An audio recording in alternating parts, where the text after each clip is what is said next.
जय गुरुदेव। भगवान की असीम कृपा से यह संपूर्ण नक्षत्र मंडल, देव मंडल और यह संपूर्ण ब्रह्मांड मानो भगवान की इच्छा से ही चलायमान है। यह सारा जगत भगवदीय इच्छा का ही अनुकरण कर रहा है। प्रत्येक मनमानस में वह दैवीय शक्ति ही भिन्न भिन्न रूप से प्रकट हो रही है। सभी के अंतःकरण में आनंद, उल्लास, उत्फुल्लता और प्रसन्नता सदा रहे, इस निमित्त कुछ महत्वपूर्ण दिवस होते हैं जिन दिवसों में अगर हम सावधान रहते हैं, पूजा आराधना, शक्ति संचय करते हैं, तप करते हैं, तो हमारा जीवन शक्ति से भर जाता है। हमारे जीवन में आह्लाद और अनंत आनंद अवतरित होने लगता है। उसी तरह संपूर्ण ब्रह्मांड में 9 दिन की नवरात्रियां वर्ष में 2 बार विशेष रूप से होती हैं। 2 बार गुप्त होती हैं और 2 बार वे प्रकट रूप से मनाई जाती हैं। गुप्त नवरात्रि में गुप्त समाराधना की जाती है, एकांतिक आराधना होती है, लेकिन 2 नवरात्रियों में व्यक्ति प्रकट रूप से, सार्वजनिक रूप से, उत्सव और उल्लास के साथ सब मिलकर के तप करते हैं। उसमें प्रथम दिवस में मां भगवती शैलपुत्री की आराधना होती है और द्वितीय दिवस में मां भगवती ब्रह्मचारिणी की आराधना होती है। आज हम लोग मां भगवती ब्रह्मचारिणी के दिव्य स्वरूप का ध्यान करेंगे, उनकी चर्चा करेंगे, उनके तप, तेज और ओज का चिंतन करेंगे, जिससे हमारे जीवन में वह ब्रह्म तेज आ जाए। ब्रह्मचारिणी शब्द से ही यह अर्थ द्योतित होता है कि जो अनंतता है, जो ब्राह्मी चेतना है, जो व्यापक सत्ता है, और उस व्यापक सत्ता, उस अनंत सत्ता का चिंतन करते हुए जो उसमें विचरण करे, जो उसका चिंतन करे, उसके जीवन में वो अपने आप अवतरित हो जाती है। हम ब्रह्म का चिंतन करने लगे तो हम ब्रह्मचारी हो जाते हैं। और मां भगवती ब्रह्मचारिणी जो तप का प्रतीक है, जो त्याग का प्रतीक है, श्वेत वस्त्र धारिणी मां भगवती ब्रह्मचारिणी का चिंतन करने वाले व्यक्ति के जीवन में तप अपने आप प्रगल्भ हो उठता है। जब हम सहस्रार चक्र से लेकर विभिन्न शरीर के चक्रों का शोधन करने लगते हैं, तब हमारे मूल में वो अनहद नाद ही तरंगित होता है। स्वाधिष्ठान चक्र की अधिष्ठात्री देवी ब्रह्मचारिणी होती हैं। तात्पर्य यह है कि ब्रह्मचारिणी देवी अगर प्रसन्न हो जाए तो स्वाधिष्ठान चक्र चैतन्य हो जाता है। सभी देवियों के अपने अपने स्थान हैं। कोई मणिपुर चक्र की देवी हैं, कोई सहस्रार चक्र की देवी हैं, लेकिन स्वाधिष्ठान चक्र को चैतन्य करने के लिए मां भगवती ब्रह्मचारिणी का चिंतन करना चाहिए। ये श्वेत वस्त्र धारण की हुई हैं, प्रसन्न वदन है, उनके शरीर में केश लंबे लंबे हैं और उनका सुंदर स्वरूप, जिसमें दाहिने हाथ में सुंदर जप माला शोभित हो रही है और बाएं हाथ में कमंडल है, अर्थात मां भगवती जप करती रहती हैं। उनका जो दाहिना हाथ है वो निरंतर जप करता रहता है, अर्थात दैवीय सत्ता का स्मरण करता रहता है। जो सिद्धियां हैं, जो सामर्थ्य है, वो बाएं हाथ के कमंडलू में रहता है। कमंडलू अर्थात वह मंडल जिसमें हम अपनी शक्तियों का संचय करते हैं, जिसमें समाधान निहित है, उसे कमंडल कहते हैं। वो बाएं हाथ में है, अर्थात प्रधानता दाएं हाथ की उस जप मुद्रा को दी गई है। जब जीव जप करता है, इस शरीर से हम दैवीय चिंतन आराधन करते हैं तो हमारी कल्पनाएं साकार हो उठती हैं, हमारे जीवन में भगवदीय तत्व चैतन्य हो जाता है और मां भगवती का प्रासादिक स्वरूप, उनका दर्शन और ज्ञान हमको प्राप्त होने लगता है। मां भगवती का चिंतन कैसे करना है? देवी प्रसीदतु, मां भगवती को प्रसन्न करने के लिए बार बार हाथ जोड़ करके उनका दिव्य श्लोक गुंजायमान करना है। उन्हें प्रसन्न करने के लिए वो श्लोक कहना है, उन्हें प्रसन्न करना है, आनंदित करना है।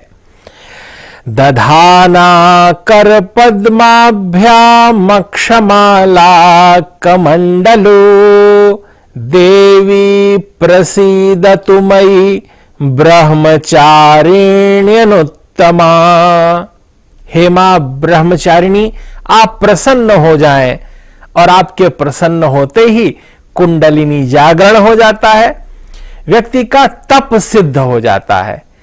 तप उसको कहते हैं जब व्यक्ति अपने शरीर के और मन के संतुलन के साथ त्याग भाव में भी रस का अनुभव करने लगता है, अर्थात उसके लिए संग्रह और भौतिकता का मूल्य उसकी निजी आनंद की सत्ता से कम रहता है, अर्थात व्यक्ति अपने आनंद पर ही केंद्रित रहता है, सहज रहता है, स्वाभाविक रहता है। उसका अंतःकरण किसी भौतिक वस्तु की अपेक्षा नहीं रखता, उसका मन सहज ही प्रसन्न रहता है, अर्थात इंद्रिय गम्य सुखों के निमित्त वो व्याकुल नहीं होता।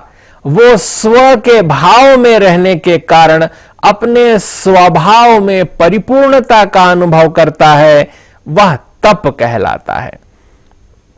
मां भगवती ब्रह्मचारिणी तप की देवी हैं, अर्थात जो जहां जैसे और जिस तरह हैं, अगर हम तपः स्वाध्याय निरत रहते हैं तब हमारा तप पूर्ण होता है, वही तप अंततः परिणाम प्रदान करता है। त्याग ब्रह्मचारिणी देवी का दूसरा स्वरूप है, अर्थात संग्रह न करना। त्याग की भावना का अर्थ यह है कि हम अपने मन मानस में भी भौतिक वस्तुओं का संग्रह न करें। कई लोग अपने व्यावहारिक जीवन में तो नितांत सहज रहते हैं, उनमें संग्रह नहीं दिखाई देता, लेकिन मन के किसी कोने में वस्तुओं का चिंतन और उसे प्राप्ति की लालसा रहती है। लेकिन जब व्यक्ति मां भगवती ब्रह्मचारिणी की कृपा उस पर पड़ती है, तब सहज रूप से उसका त्याग मुखरित हो जाता है। मन मानस के किसी भी कोने में किसी वस्तु के संग्रह की कामना तिरोहित हो जाती है और तभी त्याग सिद्ध होता है। व्यक्ति के पास वस्तु न हो लेकिन वस्तु का ध्यान कर रहा हो तो वो त्याग नहीं है। अगर व्यक्ति के पास वस्तु हो और उसे वो छोड़ता हो तब वे भौतिक त्याग है, लेकिन जब मन से ही किसी चीज को विसार दिया जाए तभी वो वस्तुतः त्याग कहलाता है। मां भगवती ब्रह्मचारिणी देवी त्याग की प्रतीक है। मां भगवती का श्वेत वस्त्र, उनके हाथ में कमंडलू और माला वैराग्य का द्योतक है, अर्थात हम अंतःकरण से राग से रहित हो जाएं। मोह सकल व्याधिन कर मूला, सभी व्याधियों का मूल मोह है और मोह के कारण ही मानसिक और शारीरिक रोग होते हैं। तो व्यक्ति के जीवन में जब वैराग्य घटित होगा, जब उसमें ये भाव जागृत और चैतन्य होने लगेगा कि हमें किसी के प्रति आसक्ति नहीं रखनी है, सभी को सहज रूप से लेना है। सिया राम मैं सब जग जानी, करहूं प्रणाम जोरि जुग पानी।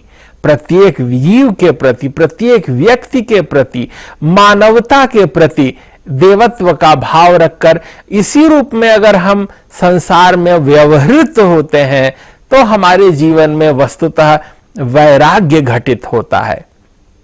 श्वेत वस्त्र उस वैराग्य का प्रतीक है, शांति का प्रतीक है, आनंद और उल्लास का प्रतीक है। सफेद रंग में ही तो सभी सातों रंग समाये हुए हैं, और चाहे जो रंग जितना भी व्यापक हो सकता है वो सफेद रंग में ही हो सकता है, अर्थात वो मौलिक रूप से उसमें व्यापकता है, सभी को समाहित करने का सामर्थ्य है। वो श्वेत वर्ण वो वैराग्य का प्रतीक है, वो स्नेह प्रेम का प्रतीक है, वो तितिक्षा का प्रतीक है, वो त्याग का प्रतीक है, वह दान का प्रतीक है। मां भगवती ब्रह्मचारिणी अपने सहज स्वरूप में स्मेरानंद प्रसन्न भाव से जो त्याग और दान की देवी हैं, उनमें वैराग्य भाव घटित होता है। जो भी जातक, जो भी व्यक्ति मां भगवती की उपासना करते हैं। मां भगवती का चौथा विशेष गुण है सदाचार, अर्थात व्यक्ति के वाणी से केवल सत्य ही निःसृत होना चाहिए, अशुद्ध शब्द नहीं निकलना चाहिए, कटु नहीं बोलना चाहिए। सदाचार अर्थात वह आचरण जो सद हो, श्रेष्ठ हो, सत्व प्रधान आचरण करने वाला ही सदाचारी कहलाता है। उसके सांसारिक लक्षण, व्यावहारिक लक्षण यह है कि व्यक्ति मृदुभाषी हो, उसकी वाणी कर्ण कटु न हो, उसके वस्त्र सौम्य हो, उसके हाव भाव में किसी की उपेक्षा न हो। अगर अपेक्षा भी न हो तो सर्वोत्तम है, क्योंकि किसी की उपेक्षा करना, किसी व्यक्ति को नीचा दिखाना, यह भी एक अपराध है, यह भी भगवान को पीड़ा देने वाला भाव है। और किसी के से बहुत अपेक्षा रखना भी व्यक्ति को अंतर मन से मलिन बनाना है। जब व्यक्ति किसी से अपेक्षा करना छोड़ देता है तब वह निश्चिंत होकर विचरण करता है, अर्थात अपेक्षा और उपेक्षा के भाव से निकल जाना ही सदाचार है। सदाचार करने वाला व्यक्ति प्रसन्न आत्मा रहता है, वो सदैव आनंद में, आह्लाद में रहता है, और उसकी जो चतुर्थ चेतना का स्तर है वो शुद्धि का स्तर है, जिसमें जागृत, स्वप्न, सुषुप्ति से आगे बढ़कर वो तुरीय भाव में आ जाता है।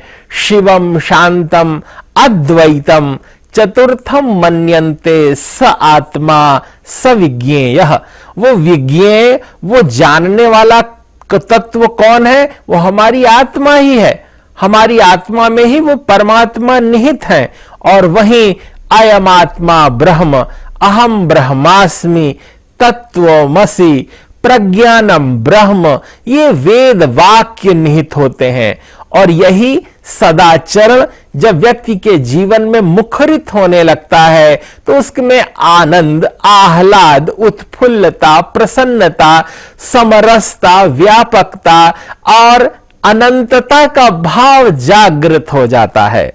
मां भगवती ब्रह्मचारिणी कृपा की देवी हैं, और जो व्यक्ति सदाचारी होता है उसे मां भगवती ब्रह्मचारिणी की कृपा अवश्य ही प्राप्त होती है। मां भगवती का अगला गुण संयम है। प्रत्येक व्यक्ति के जीवन में अगर संयम है तो व्यक्ति प्रगति करेगा, अर्थात संयम उसे कहते हैं, वह वर्तुल को जान लेना, वो अपनी सीमा रेखा को पहचानना कि हमारा सामर्थ्य यहां तक है, हम यहां तक ही कोई चीज कर सकते हैं, इसे संयम कहते हैं। अधीरता का ना होना, व्याकुलता का ना होना, किसी वस्तु को प्राप्त करने के लिए चित्त का चांचल्य न होना, यह सब व्यक्ति के जीवन में गुणों के विकास के लिए परम आवश्यक तत्व है, जिसे संयम कहते हैं। मां भगवती ब्रह्मचारिणी की कृपा से जीव के अंदर संयम घटित होने लगता है, और जहां संयम घटित हो जाता है वो उससे निराशा चली जाती है, नैराश्य समाप्त हो जाता है, और उनका एक विशेष गुण सिद्धि वो जीव को प्राप्त होती है।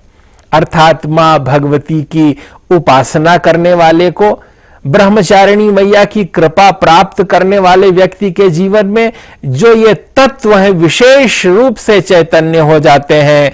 तप, त्याग, वैराग्य, सदाचार, संयम और सिद्धि। व्यक्ति मां भगवती ब्रह्मचारिणी की उपासना आराधना करते समय ब्राह्म मुहूर्त में उठे, नित्य नैमित्तिक कर्मों को संपन्न करके मां भगवती आसन शुद्धि करने के अनंतर माला से जप करे, दुर्गा सप्तशती का पाठ करे। या देवी सर्वभूतेषु मां ब्रह्मचारिणी रूपेण संस्थिता, नमस्तस्यै नमस्तस्यै नमस्तस्यै नमो नमः। इस तरह मां भगवती की आराधना करे, उपासना करे, उनका ध्यान करे।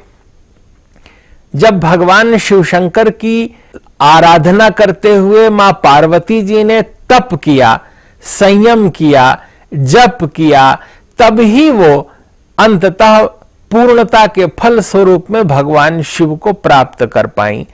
अर्थात ब्रह्मचारिणी कन्या वह होती है जिसका विवाह नहीं हुआ हो।